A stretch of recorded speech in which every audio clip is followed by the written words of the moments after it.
He shoved my graduation cake off the table. It hit the concrete with a wet smack, frosting exploding everywhere, and my 10-year-old nephew Liam stood there grinning like he'd just won a prize. "Eat it off the ground," he shouted, pointing at me while the entire backyard erupted in laughter. Not awkward laughter. Not uncomfortable, "oh no, that went too far" laughter. Real, genuine, belly-deep laughter from every single member of my family. My mother was wiping tears from her eyes. My sister Amanda had her phone out recording it, already thinking about which group chat would get this gem first. Uncle Rick was slapping his knee. Aunt Becky's shoulders shook as she tried to cover her mouth.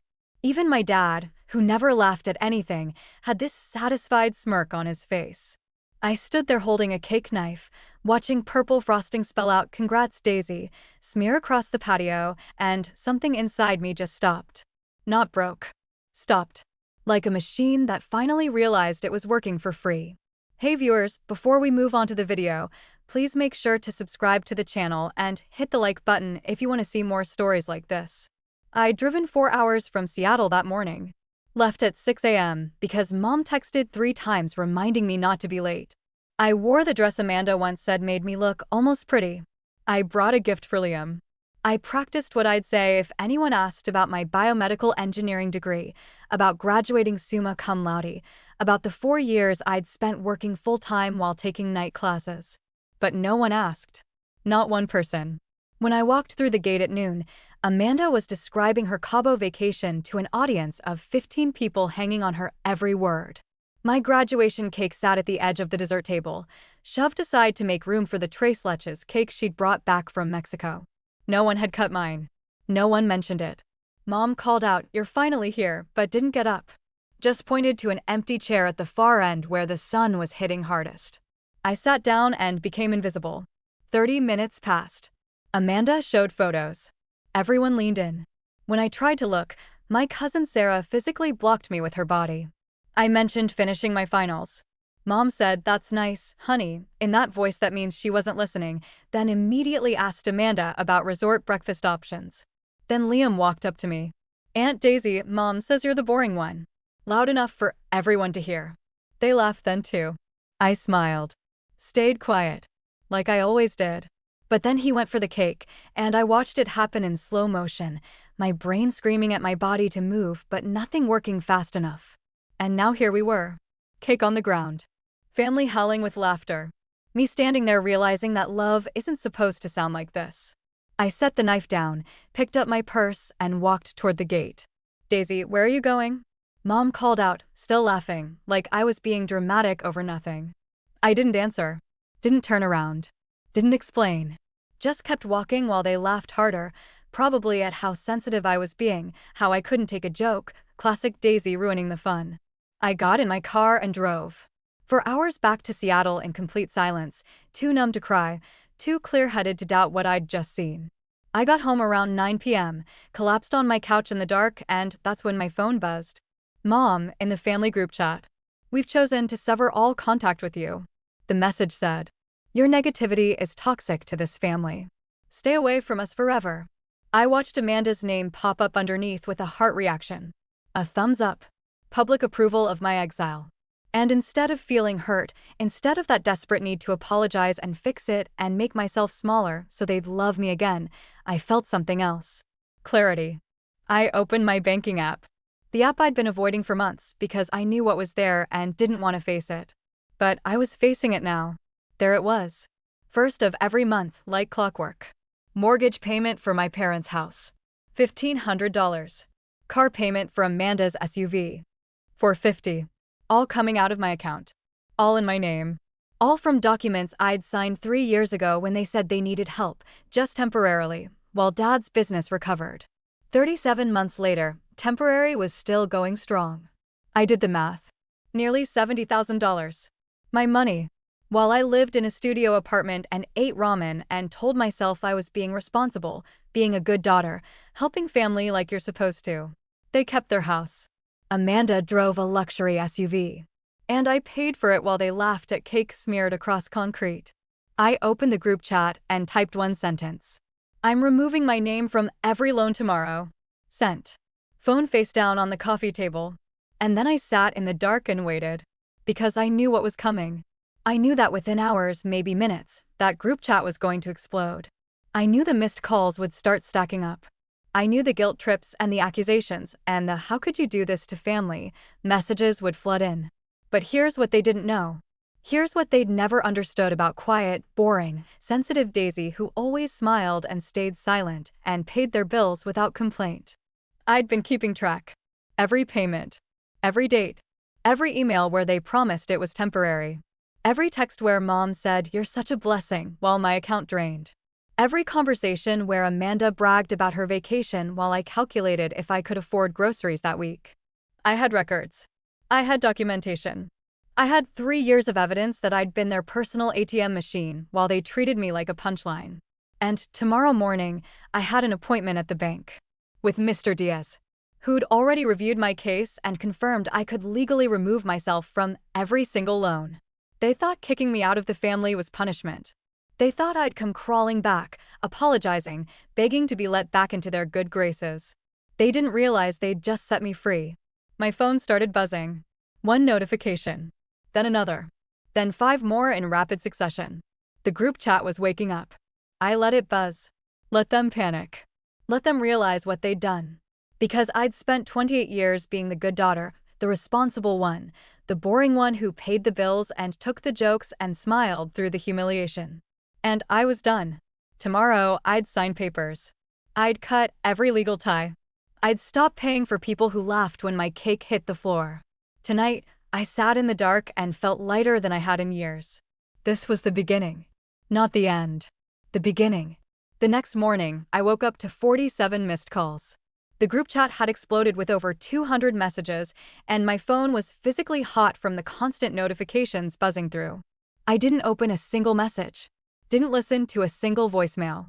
I got up, showered, made coffee, and got dressed like this was any other Tuesday. Except it wasn't. This was the Tuesday I stopped being their ATM machine. I had an appointment at First National Bank at 9 a.m., and I arrived 5 minutes early. Mr. Diaz was already waiting in his office, a man in his mid-50s with silver hair and kind eyes that didn't judge. He'd reviewed everything I'd sent over the weekend, all the loan documents and payment histories I'd been quietly collecting for months without really knowing why. Now I knew why. "Ms. Wilson, I've gone through all 3 loans," he said, gesturing to the papers spread across his desk. "You're listed as primary cosigner on the mortgage, the vehicle loan, and a personal loan I'm guessing you forgot about." I had forgotten about that third one. My father had called 2 years ago, desperate, needing money for some business opportunity that never materialized. $20,000 with my name guaranteeing it.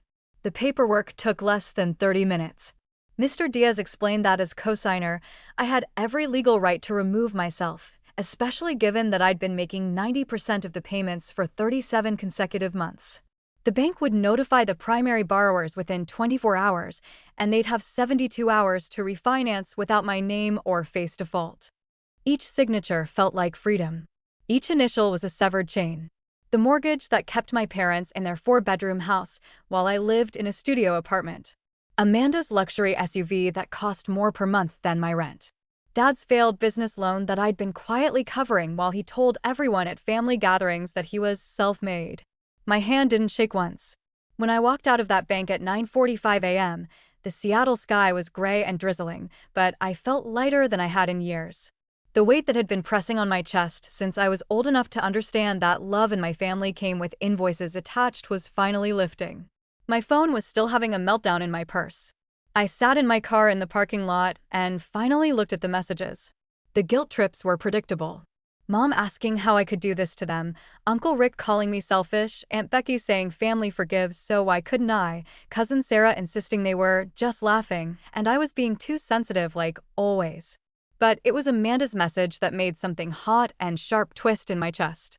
She'd written that I owed them everything, that they'd raised me and fed me and clothed me, that my little degree didn't make me better than them, that I'd be nothing without this family.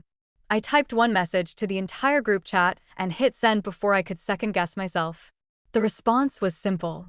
I'd paid $68,000 toward loans that weren't mine while they laughed at cake smeared on concrete. I didn't owe them anything anymore. I was done. Then I muted the entire conversation and drove to work. At the lab, My colleague Jennifer noticed something different about me immediately. She said I seemed lighter, and I realized I was actually smiling without forcing it. For 8 hours, I lost myself in cell cultures and data analysis and forgot that my entire family was probably combusting in real time. That evening, I did something radical. I ordered Thai food from the expensive place downtown, the one with the good curry that cost $23 for a single entree.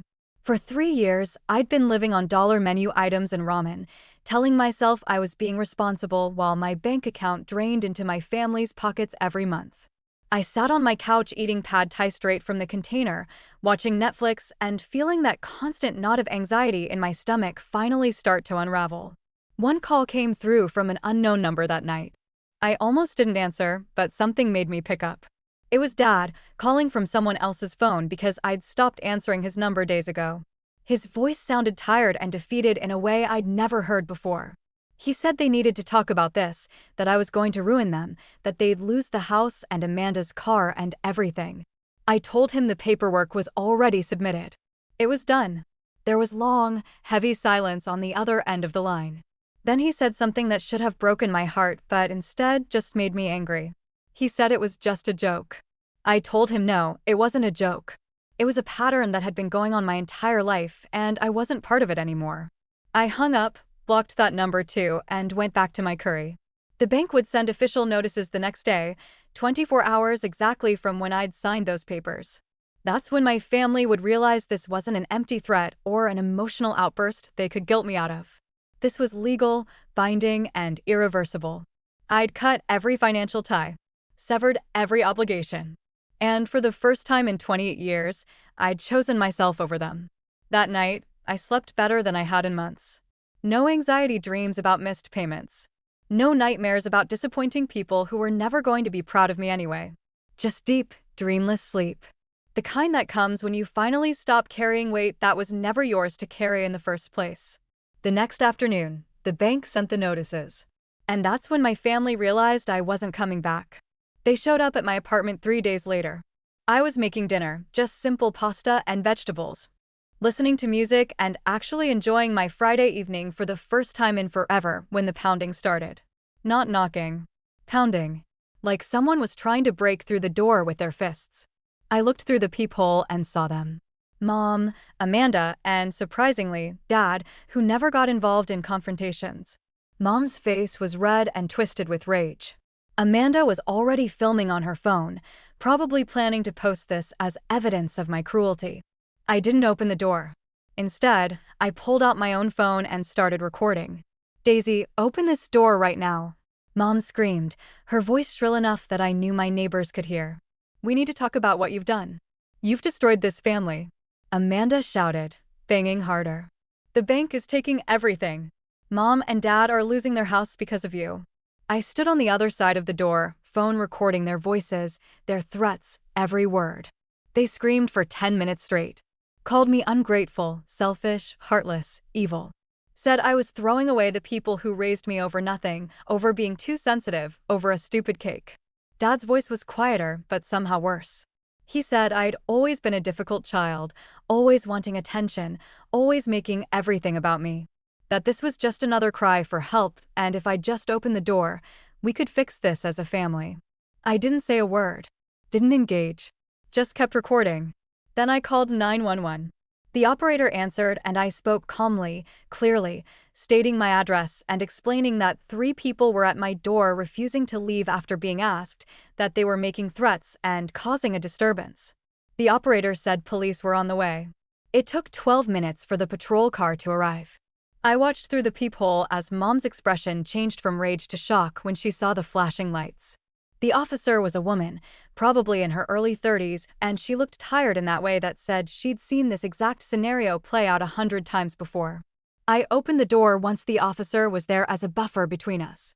These people are my family, I said calmly. I asked them to leave multiple times by a text before they arrived. They refused. They've been banging on my door and yelling threats for over 10 minutes. I have it all recorded. Mom's face crumpled. She tried to explain to the officer that I'd stolen from them, that I'd abandoned them in their time of need, that she was just a mother trying to reach her daughter. Amanda showed the officer her phone, Probably some edited version of events that made me look like the villain. The officer looked at me, asked if I wanted to press charges for trespassing and harassment. I hesitated. This was my mother, my sister, my father standing there looking smaller than I'd ever seen him. But then I remembered the cake on the ground, the laughter, the 3 years of payments, the text message telling me to stay away forever, right up until the moment they needed my money again. I want them escorted off the property, I said. And I want a record of this incident in case they come back. The officer nodded and asked them to leave. Mom started crying, those dramatic sobs she'd always been good at, the ones that usually made me crumble and apologize for existing. Amanda argued, said this was ridiculous, said the police should be arresting me for theft. Dad just looked at me with something like disappointment, like I'd failed some test I didn't know I was taking. They left. The officer gave me her card and told me to call if they returned. I thanked her, went back inside, and saved the recording with the title, Boundaries, and the date. Then I sat down and finally let myself shake. The adrenaline was wearing off and reality was setting in. I just had my own family escorted away by police. This was real. This was permanent. There was no going back from this. 2 days later, Mom posted on Facebook. It was long, dramatic, dripping with martyrdom. She wrote about how she'd raised an ungrateful daughter who'd turned her back on family, who'd stolen money and destroyed their lives, who'd manipulated banks and police to paint herself as the victim when really she was the abuser. She tagged me, tagged my workplace, tagged mutual friends and distant relatives, painted herself as the suffering mother and me as the sociopathic daughter who'd abandoned her family in their darkest hour. I didn't respond, didn't defend myself, didn't post my own version of events. I simply sent a private message to my supervisor at the lab with a brief, professional explanation. Family dispute over financial boundaries, no impact on my work, documenting in case it escalates. My supervisor, Dr. Chen, was a woman in her 60s who'd immigrated from Taiwan and built her career from nothing. She read my message, called me into her office, and said 4 words that made me want to cry. I believe you. Documented. That was it. No drama. No interrogation. Just belief and protection. Within 48 hours, Mom's post disappeared. I don't know if Facebook removed it or if she deleted it herself, but it vanished. Maybe someone pointed out that publicly accusing someone of theft without evidence was dangerous. Maybe she realized it wasn't getting the sympathy she expected. Either way, it was gone. The bank letter arrived the following week. Official, stamped, legal. It confirmed my complete removal from all 3 loans, effective immediately. I was no longer financially responsible for my parents' house, Amanda's SUV, or Dad's business loan. The borrowers had 30 days to refinance or face default proceedings. I held that letter in my hands and felt something shift inside my chest. Freedom. Actual, tangible, legal freedom. Life became quieter after that. Simpler. I worked, came home, cooked real meals, went to the gym, met up with friends I'd been neglecting for years because I was always too tired or too broke or too anxious. Jennifer from work invited me to her book club. I said yes. Started reading again, something I hadn't had energy for in years. I got promoted 3 months later. Not because of drama or sympathy, but because I'd been doing excellent work that was finally visible now that I wasn't drowning in family chaos and financial stress. Dr. Chen said my research on cellular regeneration was some of the best she'd seen in a decade. I moved to a better apartment. Nothing fancy, just a 1-bedroom with actual sunlight and a kitchen that had a dishwasher. The rent was $800 more than my old place, but I could afford it now because I wasn't paying $2,000 a month to people who hated me. I bought plants, decorated, made it feel like home instead of just a place where I collapsed between shifts. 8 months after the cake incident, I got a message from Amanda. Just 2 words at first. I'm sorry. I stared at it for a long time. Didn't respond immediately. Didn't rush to forgive. Just sat with it. She sent another message an hour later, longer this time. She said she'd been thinking about everything, about how they'd treated me, about the loans and the cake and the laughter. She said she understood now why I'd left. She didn't make excuses, didn't ask for anything, just apologized. I read it 3 times. Then I closed the message without responding. Maybe someday I'd be ready to reply. Maybe someday I'd want to rebuild something with her. But not today. Today, I was still healing. Still learning how to live without the weight of their expectations and manipulations. Still discovering who Daisy Wilson was when she wasn't performing for an audience that would never applaud. I stood in my apartment with sunlight streaming through windows I actually had time to clean, plants thriving on the windowsill, research papers spread across a table I'd bought myself, and I whispered something I'd needed to hear for 28 years. Welcome home, Daisy. Not their home. Not the place where I was tolerated and used and laughed at. My home. The one I'd built from the ground up after walking away from people who confused obligation with love. Sometimes silence isn't weakness. Sometimes it's the strongest thing you can choose. Sometimes the best revenge isn't dramatic confrontation or public exposure. It's simply walking away and building a life so good, so peaceful, so entirely yours, that their chaos can't touch you anymore. I stopped paying for people who laughed when my cake hit the floor. And I started investing in the one person who'd been waiting patiently for me to notice her worth all along. Myself. What do you think about this story? Let me know in the comments, drop a like, and don't forget to subscribe for more real-life stories.